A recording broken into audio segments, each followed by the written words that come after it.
Le Petit Prince, chapitre 17. Quand on veut faire de l'esprit, il arrive que l'on monte un peu. Je n'ai pas été très honnête en vous parlant des allumeurs de réverbères. Je risque de donner une fausse idée de notre planète à ceux qui ne la connaissent pas. Les hommes occupent très peu de place sur la Terre. Si les 2 milliards d'habitants qui peuplent la Terre se tenaient debout et un peu serrés, comme pour un meeting, ils logeraient aisément sur une place publique de 20 000 de long sur 20 000 de large. On pourrait entasser l'humanité sur le moindre petit îlot du Pacifique. Les grandes personnes, bien sûr, ne vous croiront pas. Elles s'imaginent tenir beaucoup de place. Elles se voient importantes comme des baobabs. Vous leur conseillerez donc de faire le calcul. Elles adorent les chiffres, ça leur plaira. Mais ne perdez pas votre temps à ce pensum. C'est inutile, vous avez confiance en moi. Le petit prince, une fois sur terre, fut donc bien surpris de ne voir personne. Il avait déjà peur de s'être trompé de planète quand un anneau couleur de lune remua dans le sable. « Bonne nuit » fit le petit prince à tout hasard. « Bonne nuit » fit le serpent. « Sur quelle planète suis-je tombé » demanda le petit prince. « Sur la Terre, en Afrique » répondit le serpent. « Hein ? Il n'y a donc personne sur la Terre ? Ici, c'est le désert.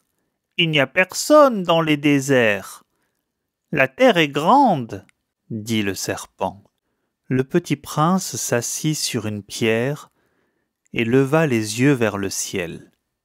Je me demande, dit-il, si les étoiles sont éclairées afin que chacun puisse un jour retrouver la sienne. Regarde ma planète. Elle est juste au-dessus de nous. Mais comme elle est loin! Elle est belle, dit le serpent. Que viens-tu faire ici? J'ai des difficultés avec une fleur, dit le petit prince. Ah, fit le serpent. Et ils se turent. Où sont les hommes? Reprit enfin le petit prince. On est un peu seul dans le désert. On est seul aussi chez les hommes, dit le serpent. Le petit prince le regarda longtemps. « Tu es une drôle de bête, » lui dit-il enfin. « Mince comme un doigt. »« Mais je suis plus puissant que le doigt d'un roi, » dit le serpent. Le petit prince eut un sourire. « Tu n'es pas bien puissant. Tu n'as même pas de pattes. Tu ne peux même pas voyager.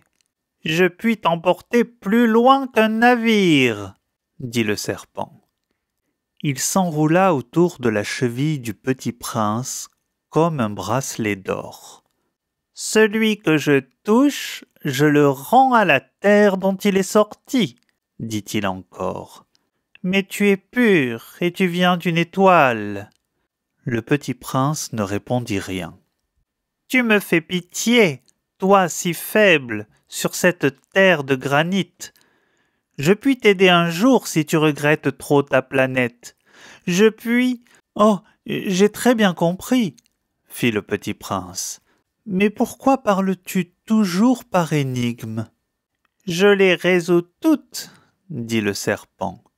Et ils se turent.